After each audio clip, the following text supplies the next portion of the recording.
स्वागत है आप लोगों का एमसीक्यू स्क्वायर चैनल पर। यह हमारी आयोग सीरीज का 4th लेक्चर है। इसके पहले हम लोगों ने 3 लेक्चर लिए हैं, तो ये चौथा लेक्चर है जिसमें हम लोग नीति आयोग को समझेंगे। नीति आयोग से रिलेटेड क्वेश्चन है जो हम लोग 2020 से अभी तक के, और फिर उसके बाद जो एमसीक्यूज हमने आपके लिए तैयार करे हैं वो वाले एमसीक्यू के माध्यम से कॉन्सेप्ट समझने की कोशिश करेंगे। 2020 से लेने का सबसे बड़ा कारण ये है, आयोग ने 2020 से सिलेबस में आयोग नाम की एक यूनिट डाल दी, यूनिट 10।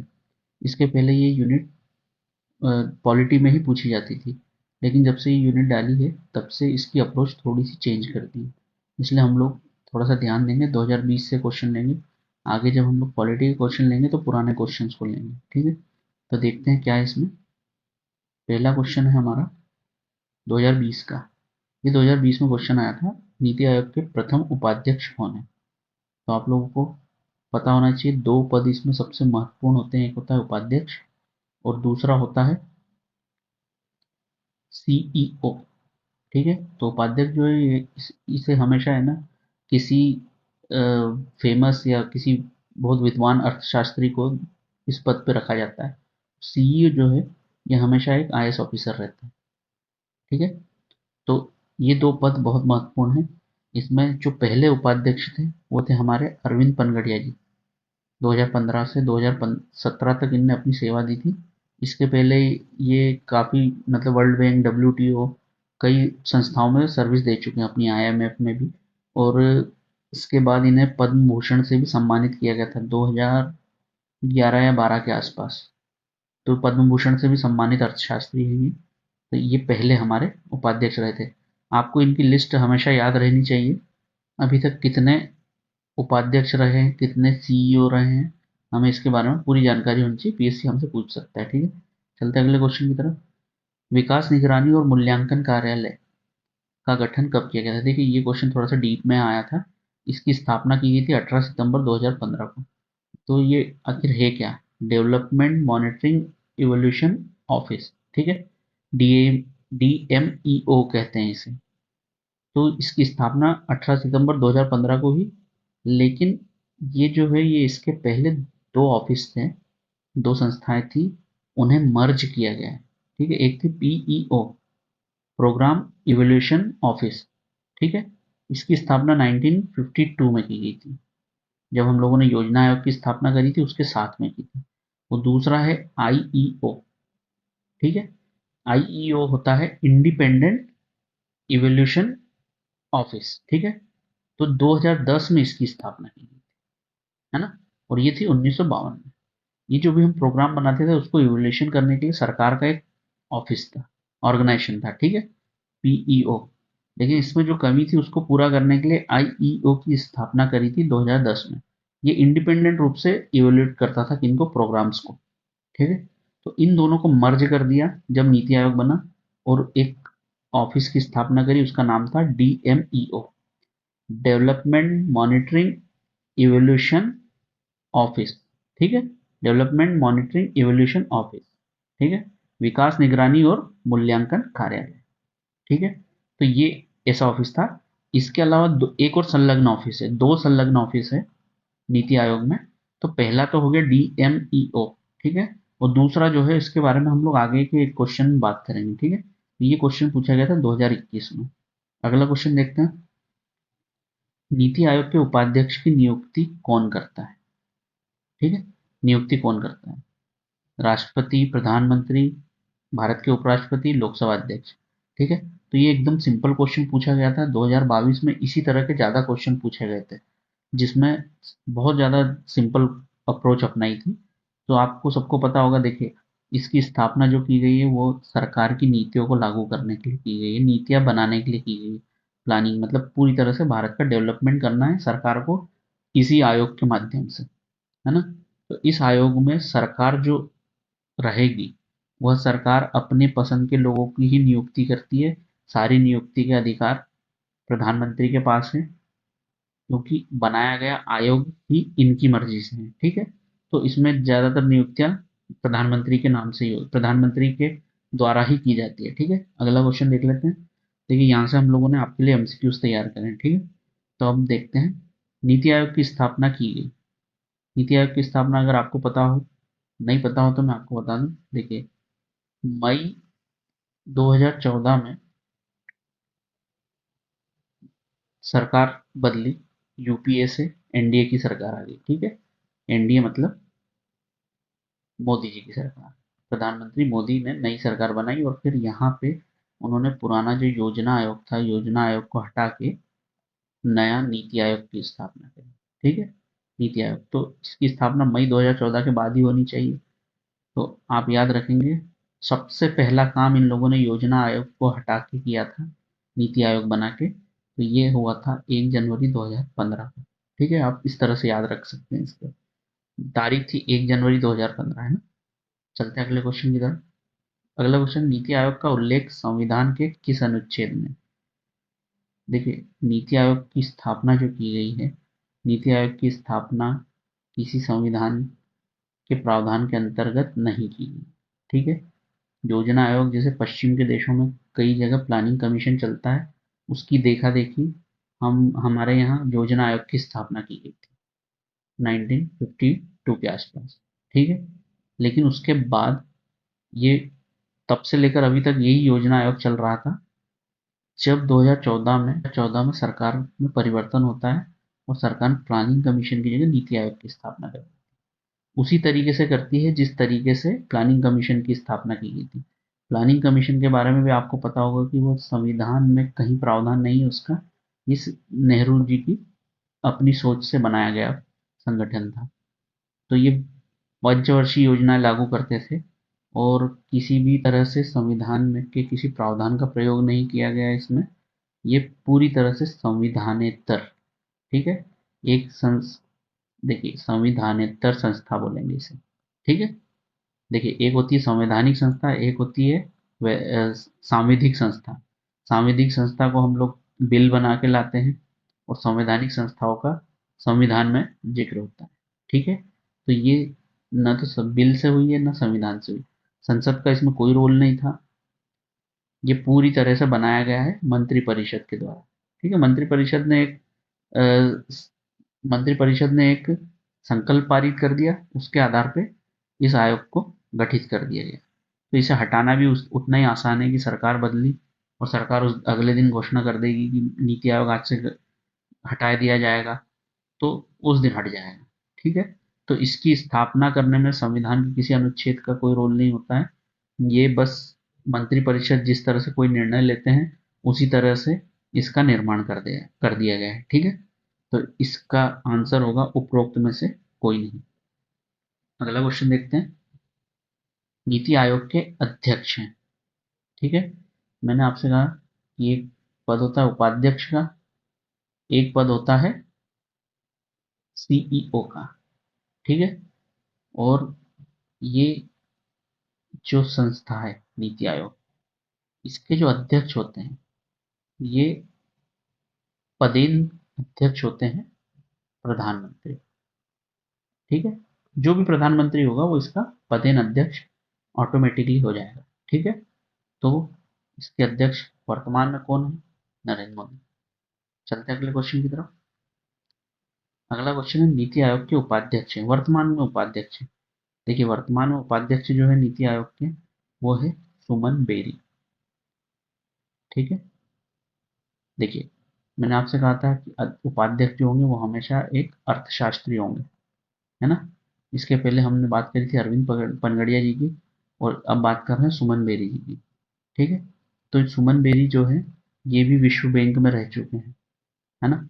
तो विश्व बैंक में काम करते थे, उसके बाद इन्हें बुलाया गया कि भारत में अपनी सर्विस दें, तो इन्हें नीति आयोग का उपाध्यक्ष बना के हमारे यहाँ बुला लिया गया। ठीक है, देखते हैं अगले क्वेश्चन। नीति आयोग के वर्तमान सीईओ, ठीक है, सीईओ हमेशा एक आईएएस ऑफिसर रहते हैं। ठीक है, इनका काम होता है सरकार को सर्व करना, सरकार के आदेश पे ये सीईओ बने। ठीक है, तो वर्तमान में जो है वो है डी BVR सुब्रमण्यम। ठीक है, ये आईएएस ऑफिसर है, शायद छत्तीसगढ़ कैडर के रहे हैं, है ना। तो इन्हें बनाया गया है वर्तमान में, और ये फोर्थ, ठीक है, फोर्थ सीईओ याद रखेंगे। आपको सभी सीईओ की लिस्ट पता होनी चाहिए, आपको सभी उपाध्यक्षों की लिस्ट पता होनी चाहिए। ठीक है, अगला क्वेश्चन देखते हैं। नीति आयोग में अंशकालिक सदस्यों की संख्या होती है। अंशकालिक सदस्य, देखिए नीति आयोग में पूर्णकालिक सदस्य होते हैं, अंशकालिक सदस्य होते हैं, पदेन सदस्य होते हैं। ये पूरे संगठन का एक स्ट्रक्चर है। तो उस स्ट्रक्चर को आपको याद रखना है कि किस स्ट्रक्चर में किस तरह के सदस्य होते हैं। ठीक है, तो ये जो अंशकालिक सदस्य होते हैं, ये होते हैं दो, और इन्हें बुलाया जाता है विश्वविद्यालय और शोध संस्थानों से। ठीक है, तो ये यहाँ से बुलाए जाते हैं और इनकी संख्या अधिकतम दो होती है। ठीक है, तो विश्वविद्यालय और शोध संस्थानों से आते हैं, तो इनका काम क्या होगा आपको बहुत अच्छे से समझ में आता होगा। नीति बनाने में शोध संस्थान और विश्वविद्यालय के लोगों का कार्य नीति के बारे में शोध करना ही होता है। ठीक है, तो ये सदस्य होते हैं दो। ठीक है, ये बदलते रहते हैं, सरकार जब चाहेगी, मतलब प्रधानमंत्री जी जब चाहेंगे तब इन्हें बदल देंगे दूसरे। इस तरीके से इनकी नियुक्ति होती है। ठीक है, अगला क्वेश्चन देखते हैं। नीति आयोग के सीईओ की नियुक्ति कौन करता है? देखिए मैंने आपसे कहा कि इसमें पूरी तरह से जो है प्रधानमंत्री का ही रोल रहता है। ठीक है, प्रधानमंत्री जो है वही लगभग सबकी नियुक्ति करते हैं, क्योंकि ये जो आयोग है, ये आयोग एक तरह से प्रधानमंत्री के कार्यों के लिए बनाया गया है। ठीक है, प्रधानमंत्री की जो इच्छाएं होती है नीति संबंधित, उसके लिए बनाया गया है। तो ये नीतियों का निर्धारण करने के लिए पीएम अपनी पसंद के व्यक्तियों की नियुक्ति करते हैं। तो सीईओ हो चाहे उपाध्यक्ष हो, सबकी नियुक्ति पीएम करते हैं। ठीक है, इसका आंसर होगा नीति आयोग के अध्यक्ष। क्यों? क्योंकि नीति आयोग के अध्यक्ष जो होते हैं वो पदेन अध्यक्ष होते हैं। कौन? पीएम। ठीक है, अगला क्वेश्चन देखते हैं। इनमें से नीति आयोग के अधोलंब है। ठीक है, अधोलंब वर्टिकल कहते हैं इनसे। तो अगर आप ऑफिशियल वेबसाइट पे जाएंगे तो आपको बहुत सारे अधोलंब के बारे में लिखा हुआ दिखेगा। ठीक है, तो उसमें होगा आंकड़ा प्रबंधन एवं विश्लेषण, स्वास्थ्य, पर्यावरण एवं संस्कृति, इसके अलावा शिक्षा, कृषि, ऊर्जा, ग्रामीण विकास, इस तरह के बहुत सारे अधोलंब इन्होंने स्वीकार किए हैं, जिसके आधार पे ये लोग अपने उद्देश्य तय करते हैं, नीतियों का निर्माण करते हैं। ठीक है, वही सब अधोलंब है। तो आपको एक बार अधोलंब की लिस्ट देख लेनी चाहिए, क्योंकि अगर आप देखेंगे तो आपको पता चल जाएगा कि सरकार की नीतियाँ किस आधार पर बन रही है। ठीक है, तो ये उपरोक्त सभी इसका आंसर है। चलता है अगले क्वेश्चन की तरफ। राष्ट्रीय श्रम अर्थशास्त्र शोध एवं विकास संस्थान का पुराना नाम है। देखिए मैंने आपसे कहा था कि नीति आयोग के दो संलग्न ऑफिस है। ठीक है, एक तो था DMEO, ठीक है, जिसका क्वेश्चन ये पूछ चुका है एक बार, है ना, आयोग। दूसरा ऑफिस जो है वो है NILERD। ठीक है, ये वाला ऑफिस। तो ये दो ऑफिस संलग्न ऑफिस कहलाए जाते हैं नीति आयोग के। अगर आपसे पूछा जाए कौन से दो संलग्न ऑफिस है, तो DMEO और NILERD। ठीक है, तो देखिए इसका पुराना नाम के बारे में पूछा गया है यहाँ पे आपसे। तो देखिए IAMR, institute of applied man power and research, इसका पूरा काम मानव पूंजी के विकास पे काम करना है। ठीक है, तो ये इससे रिलेटेड एक संस्था थी जिसका नाम था IAMR, उसे बदल के अब क्या कर दिया है NILERD। ठीक है, और ये संलग्न कर दिया किससे? नीति आयोग से। ठीक है, तो इस तरह से ये काम करता है। अगला क्वेश्चन देखते हैं। इनमें से कौन नीति आयोग के सीईओ नहीं रहे? ठीक है, सीईओ की बात हो रही है ना। तो आपको पता होगा सीईओ, मैंने कहा था कि आईएएस ऑफिसर होते हैं। ठीक है, आईएएस ऑफिसर जनरली सीईओ होते हैं। तो सिंधु श्री खुल्लर जो पहली थी, ठीक है, फर्स्ट। ठीक है, अमिताभ कांत जो है ये भी रह चुके हैं, और अभी वर्तमान में BVR सुब्रमण्यम है। ठीक है, तो टोटल 4 रहे हैं। कौन? सीईओ। ठीक है, और अरविंद पनगड़िया जो है ये उपाध्यक्ष थे, जो अर्थशास्त्री थे। तो जो उपाध्यक्ष है वो 3 रह चुके हैं। ठीक है, तो आपको याद रखना है जो सीईओ हैं ये 4 हो चुके हैं, और उपाध्यक्ष जो हैं वर्तमान में सुमन बेरी है जो तीसरी है। ठीक है, तीसरे हैं। ठीक है, सुमन बेरी जी।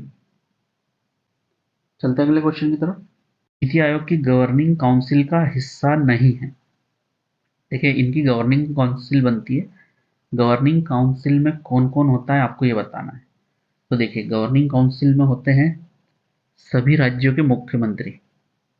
ठीक है, सभी राज्यों के मुख्यमंत्री इसकी गवर्निंग काउंसिल में होंगे। दूसरे जो होंगे वो, अगर केंद्र शासित प्रदेश में विधानसभा है तो वहां के मुख्यमंत्री। ठीक है, यूनियन टेरिटरीज के मुख्यमंत्री। और तीसरे में, जहां पे यूनियन टेरिटरीज में हमारे लिए वो नहीं है, क्या बोलते हैं इसको, विधानमंडल, वहां पे होते हैं लेफ्टिनेंट गवर्नर, जिन्हें हम लोग कहते हैं उपराज्यपाल। ठीक है, तो उपराज्यपाल होंगे सभी, जितने यूनियन टेरिटरीज में हैं, सभी यूनियन टेरिटरीज के मुख्यमंत्री और सभी राज्यों के मुख्यमंत्री।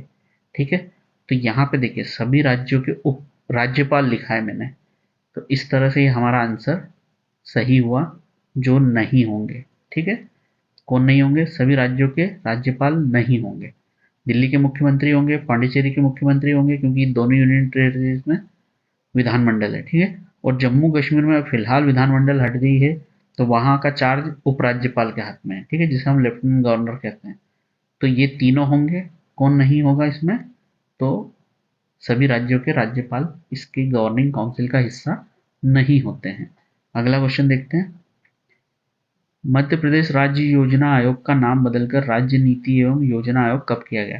देखिए, हमने 2015 में योजना आयोग को बदल के नीति आयोग बना दिया, लेकिन मध्य प्रदेश में उसका नाम राज्य योजना आयोग के नाम से चल रहा था। ठीक है, इसे बदला गया 2020 में। ठीक है, 2020 में इसका नाम बदल के राज्य नीति एवं योजना आयोग कर दिया गया। ठीक है, तो ये हमारा आंसर होगा सी, 2020। अगला क्वेश्चन देखते हैं। देखिए, असत्य कथन चुनना है। थोड़े से इस टाइप के क्वेश्चन इस बार आ सकते हैं, तो आपको ध्यान रखना है। देखिए, नीति आयोग का काम जो है वो थिंक टैंक का काम है। ठीक है, उस हिसाब से हमारा ऑप्शन ये सही है। ठीक है, ये कथन सत्य है। नीति आयोग का निर्माण योजना आयोग के स्थान पर किया गया। मैंने अभी आपसे बताया कि जब योजना आयोग को हटा के नई सरकार ने नीति आयोग का निर्माण कर दिया। ठीक है, तो ये कथन भी सत्य है। नीति आयोग का निर्माण संसद के द्वारा किया गया। तो देखिए, नीति आयोग का निर्माण मंत्री परिषद के द्वारा किया गया है। ठीक है, मंत्री परिषद के एक संकल्प के आधार पे नीति आयोग का निर्माण किया गया। तो हमारा ये कथन गलत है। और प्रधानमंत्री नीति आयोग के पदेन अध्यक्ष होते हैं। तो प्रधानमंत्री जो भी होंगे वो इसके पदेन अध्यक्ष होंगे हमेशा। ठीक है, तो हमारा ऑप्शन जो है वो सी होगा। ठीक है, नीति आयोग का निर्माण संसद के द्वारा नहीं होता है, नीति आयोग का निर्माण मंत्रिपरिषद के संकल्प के द्वारा किया गया है। देखते हैं अगला क्वेश्चन। इनमें से कौन नीति आयोग के उपाध्यक्ष नहीं रहे? नहीं रहे हैं पूछा है। ठीक है, तो आपको हमेशा याद रखना है, रहे हैं नहीं रहे हैं, इस बात का बिल्कुल ध्यान रखना होगा। ठीक है, तो देखिए, अभी फिलहाल में नीति आयोग के जो उपाध्यक्ष हैं वो है सुमन बेरी। ठीक है, अरविंद पनगड़िया पहले उपाध्यक्ष थे। ठीक है, ये राजीव कुमार जो है, राजीव कुमार जो सीई, मतलब हमारे अभी सीईसी हैं, है ना, चीफ इलेक्शन कमिश्नर, वो वाले राजीव कुमार अलग हैं। ये राजीव कुमार अर्थशास्त्री हैं। ठीक है, ये अर्थशास्त्री हैं, और ये राजीव कुमार आईएएस थे। ठीक है, जो अभी हमारे निर्वाचन आयुक्त हैं। तो आपको याद रखना है, ये राजीव कुमार अलग हैं और ये राजीव कुमार हमारे उपाध्यक्ष रह चुके हैं। ठीक है, तो राजीव कुमार, अरविंद पनगड़िया, सुमन बेरी, ये तीन उपाध्यक्ष रह चुके हैं। अमिताभ कांत जो है ये थे सीईओ। ठीक है, इस हिसाब से हमारा आंसर क्या हुआ, अमिताभ कांत, जो कभी उपाध्यक्ष नहीं रहे। ठीक है, चलते हैं अगले क्वेश्चन की तरफ। अगला क्वेश्चन है, असत्य कथन चुनिए। नीति आयोग सहकारी संघवाद की धारणा पर कार्य करता है। देखिए, नीति आयोग का जब निर्माण किया गया तो नीति आयोग का सबसे महत्वपूर्ण उद्देश्य था कि राज्यों के मध्य सहकारी संघवाद को बढ़ावा दिया जाए। और तो सहकारी संघवाद को बढ़ावा दिया जाए, ये इसके उद्देश्य में लिखा हुआ गया है। तो सहकारी संघवाद की धारणा पर कार्य करता है, ये कथन हमारा सही है। ठीक है, अगला कथन देखते हैं। नीति आयोग का मुख्यालय नई दिल्ली में है। तो बिल्कुल ये कथन भी हमारा सही है। अगला देखते हैं, नीति आयोग में विशेष आमंत्रित सदस्य नीति आयोग के सीईओ द्वारा नामित किए जाते हैं। देखिए, मैंने कहा इसमें ज्यादातर सी नियुक्तियां, मतलब लगभग सभी नियुक्तियां प्रधानमंत्री के आदेश पे होती है। ठीक है, प्रधानमंत्री करते हैं इनकी नियुक्तियां, है ना। तो ये हमारा जो कथन है ये गलत है। और अंशकालिक सदस्यों की संख्या 2 होती है। तो अभी हमने पिछले क्वेश्चन में देखा था कि अंशकालिक सदस्य जो होते हैं वो यूनिवर्सिटी यानी विश्वविद्यालय और शोध संस्थानों से आते हैं। तो हमारा ये कथन भी सत्य है। ठीक है, तो असत्य कथन कौन सा है हमारा? सी। तो ऑप्शन हमारा सी सही होगा, क्योंकि पूछा गया है असत्य कथन। अगला क्वेश्चन देखते हैं। नीति आयोग इनमें से किस सूचकांक को जारी करता है? देखिए, नीति आयोग काफी सारे सूचकांक जारी करता है। ठीक है, तो आपको ध्यान रखना है कि किस कौन कौन से सूचकांक जारी करता है, पूछ सकता है वो सीधे सीधे आपसे। तो आपको याद रखना है, भारत नवाचार सूचकांक बिल्कुल जारी करता है, राष्ट्रीय स्वास्थ्य सूचकांक बिल्कुल जारी करता है, स्कूल एजुकेशन क्वालिटी इंडेक्स बिल्कुल जारी करता है। तो हमारा ऑप्शन हुआ उपरोक्त सभी। ठीक है, इसके अलावा भी नीति आयोग जो है बहुत सारे करता है, जैसे कि एसडीजी। ठीक है, एसडीजी आपको पता होगा, सस्टेनेबल डेवलपमेंट गोल।